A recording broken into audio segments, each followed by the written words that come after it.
In fact, these expenses equate to the number one cause of personal bankruptcy.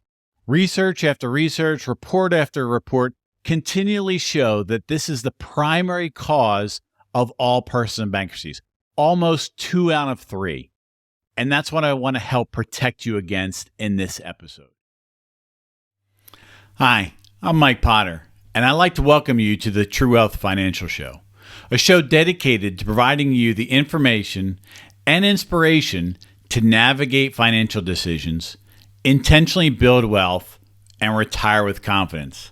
I appreciate you taking the time to tune in. Please feel free to like, share, and subscribe so you don't miss any future episodes. Additionally, you can find more information and resources on our website at truewealth.show. And now, let's get on to this week's episode. Hello, and welcome to another episode of the True Wealth Show. As always, I'm so glad you're taking the time to tune in. Great job on continuing to invest in your financial future. Today, I want to continue our discussion on insurance and specifically talk about health insurance. We're talking about why to have it, the 2 primary plans that are available, 3 or 4 different numbers to focus on when selecting a plan, and the best places to get it. Now, I don't know if this or not, but medical insurance and healthcare is expensive. In fact, these expenses equate to the number one cause of personal bankruptcy. Research after research, report after report continually show that this is the primary cause of all personal bankruptcies, almost 2 out of 3. And that's what I want to help protect you against in this episode. But first, a story.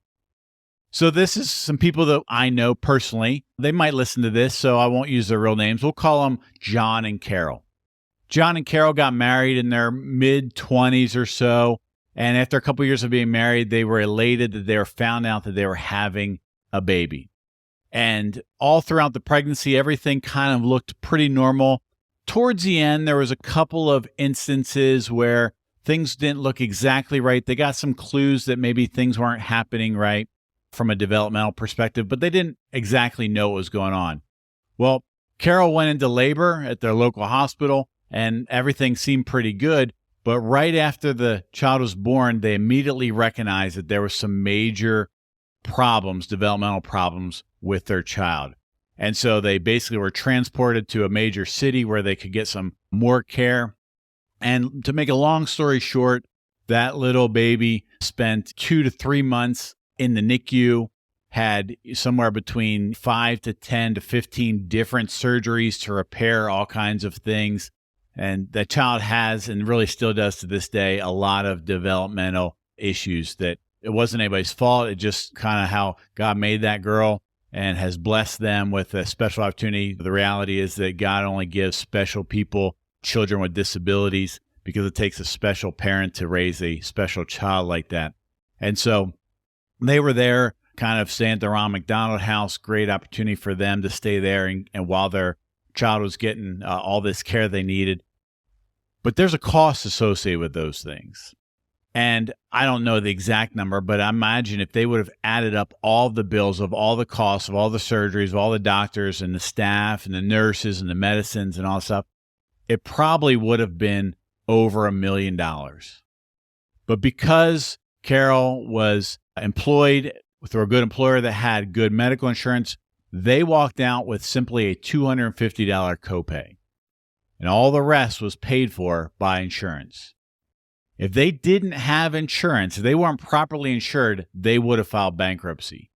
And oh, by the way, when you file bankruptcy, it's not like you just get to file bankruptcy on the debt and keep all the other money you have. No, they take all the money you have, minus a couple of things, pay that debt down, and then you file bankruptcy on the rest, which is why we have insurance as one of the 2 primary rails to protect you and your wealth in the financial framework. Now, when it comes to healthcare insurance plans, there's generally 2 types, an HMO and a PPO.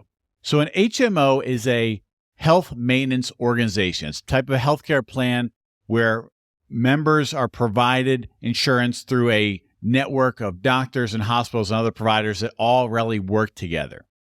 Generally, you'll have a primary care physician. It's kind of the gatekeeper. This is your main focal point. And anytime you need specialized care, if you need to go to a cardiologist or whatever it might be, you go to your primary care doctor first, and they give you a referral to that specialized physician. Generally speaking, the advantages are that the premiums are lower and you have centralized healthcare. That primary physician is kind of keeping track of everything. So everything's in your records, centralized in the system, things like that. The disadvantages, though, of an HMO is that if you need specialized care, you need to go to your primary doctor. So again, it kind of acts like a gatekeeper. And so you can't just go to anybody you want to see because you have to go to an in-network provider. So there's a group of people that work together and you have to see them. You don't have a lot of flexibility to go see any doctor you choose, which leads us to the PPO. The PPO is a preferred provider organization. Again, it's a type of medical plan that provides participants access to healthcare providers, hospitals, physicians through a network. And this network isn't through a centralized organization. It's really done through contracts. So the insurance has a contract with this provider. Insurance has a contract with this hospital, and so on and so forth. But there's a lot more flexibility. And so now one of the advantages are you don't have a primary care physician. You can go see any doctor you want as long as they're in network. So you have a lot more flexibility. And you don't need a referral to go just see. If you need to go see a cardiologist, you can just one day get up and go make an appointment with a cardiologist. You don't have to go through and get a referral. So it gives you a lot more flexibility. But there's some downsides with that. That flexibility comes generally with more costs. So the premiums cost more, a little bit higher out-of-pocket plans. And you then become that central focal point of keeping track of all your records, because the cardiologist that needs to talk to the obstetrician or the OB or whoever else, they don't talk. And so you have to take the records from one to the other and help them. This doctor has me on this medicine. You need to keep track of that. So it does become a little bit more taxing on you. So again, that with that flexibility comes more responsibility and more costs. But it's a trade-off as to what you personally desire. Now, when it comes to selecting a plan, there's really 3 or 4 different numbers that you actually want to focus on or explore. Those are the premiums, the deductible, the coinsurance amounts, and the maximum out-of-pocket costs. So let's unpack those, and then I'll show you an example of where to find them. So number 1 is the premiums. The premiums is what you pay each month. Regardless if you use any of the services or not, that's what you pay. And that's mostly the number that people are aware of and that they focus on. If you get a high deductible plan, which generally is a deductible more than $1,500 as a single person or $3,000 as a family member, you could have a plan that also has then a health savings account associated with it. And even if there's one not associated with that, you individually could open a health savings account and deduct it on your taxes. So the way a health savings account works is you save money pre-tax. You have the ability to invest it into mutual funds, things like that. And then you can use that proceeds for future medical expenses without ever being taxed on it. An HSA is sort of like a Roth IRA, but for medical expenses. So great thing that's kind of come to light the last decade or so, become more and more popular, very popular. Generally, 2 types of people that use it: ones that would never go to the doctor, or number 2, those that go to the doctor all the time. Those are the 2 types of people that would be, it's in the middle where you kind of got some issues there. So premiums. Premiums are what you pay each month. The deductible. The deductible is the amount of money that you pay out of pocket first before the insurance covers any expenses. So these have an indirect relationship between the deductible and the premium. So the higher the deductible, right, the more you're going to pay, the more risk you're retaining, and therefore the lower the premiums. The lower the deductible, the more risk you're transferring to the insurance provider. They're going to pay out sooner, so therefore the higher premium. So there's an indirect relationship between premiums and deductible.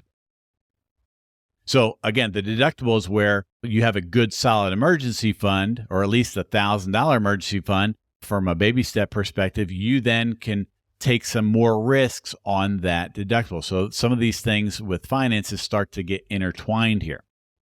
The coinsurance is the split amount that after the deductibles meet of a percentage that you will pay and a percentage that the insurance company will pay. So generally this is 90-10. So the insurance company will pay 90%, you pay 10. Could be 80-20. The insurance company will pay 80% of the cost, you pay 20, 70-30. I think the lowest is 60-40. I think it's about the lowest they go to these days. So that's where the co-insurance comes in. They split pay. And then the fourth number that you want to pay attention to is that of the maximum out-of-pocket cost. The maximum out-of-pocket cost is the maximum amount you would pay between your deductible and your co-insurance for any given year. Once you hit that amount, that out-of-pocket cost, the insurance will pay 100% of all expenses thereafter. So if you have a lot of medical expenses in 1 year, this is a number what would be the maximum out-of-pocket you would pay. So again, this is where you want to have a good, solid emergency fund that's that amount or higher, so that if you had a major medical expenses and an incident in a given year, you have the maximum out-of-pocket costs and the insurance will pay the rest. Now, there's obviously some special limitations with different things like having a baby, emergency room visit, and co-pays and things like that. But for the most part, those are kind of minor things. We want health insurance to protect against the major expenses, the things that will potentially bankrupt you. Now, one of the things that the government has done to help you identify those numbers is it has provided a standardized means for insurance companies to provide a summary of benefits and coverage. This is an example here that I have from a client of mine from a couple of years ago. And so we can see these numbers and identify them very easily. So number one is, what's their deductible? So here is their deductible, $3,000 per person, $6,000 per family. So if you're a single person, you would pay the first $3,000. If you're a family, husband and wife, you would pay $6,000. But if you each have expenses and you have 2 or 3 kids, the maximum for the family would be $6,000. So that's that number. The second is that of co-insurance. So on the next page, we can see for all the various different services, the co-insurance. So this is an 80-20, meaning that the insurance company would provide 80% of the coverage and they would pay 20% after that deductible was met. The third number is that of the maximum out-of-pocket expenses. So again, for a family, it'd be $6,250 in this example, or $12,500. So if this family, a family of 3 or 4 or 5, were to have some major medical expenses where they all had hundreds of thousands or maybe millions of dollars of expenses, the most they would pay is $12,500. And so the insurance company would cover everything above that. So you can see by looking at this form here, you can quickly identify those numbers very easily. So lastly, I want to talk about where to purchase insurance, right? So there's really 3 different places you can get insurance these days. Number one is through group plans through your employers. Like that's where the vast majority of people get their health insurance. They have an employer. Those employers has a group plan that they offer. In some case, they subsidize the premiums and pay a portion for it to help attract and retain you as a good employee at your employer. And so that's the vast place most people get their insurance. For those that are retired, they have some other options that those are working might not. So for example, some employers have retiree group plans that you can get insurance through them, or they would subsidize it. They would give you money as a credit to pay premiums if you get it other places. Those that retire from the military have the means to get TRICARE through TRICARE for Life, right? So a group plan through retirees that the military offers.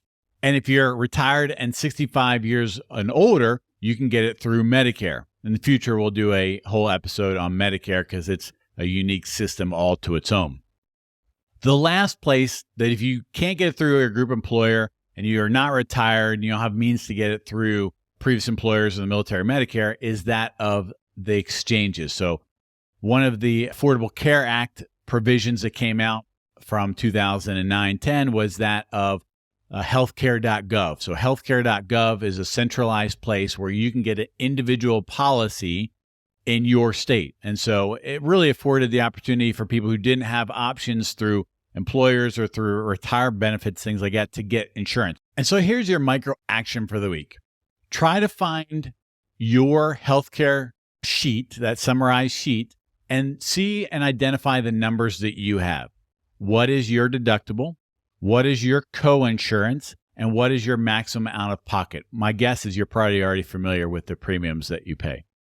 The real takeaway from this is that you have to have medical insurance. It's a no-brainer. You have to have it. You don't want to put yourself in the position where you're opening yourself up to bankruptcies.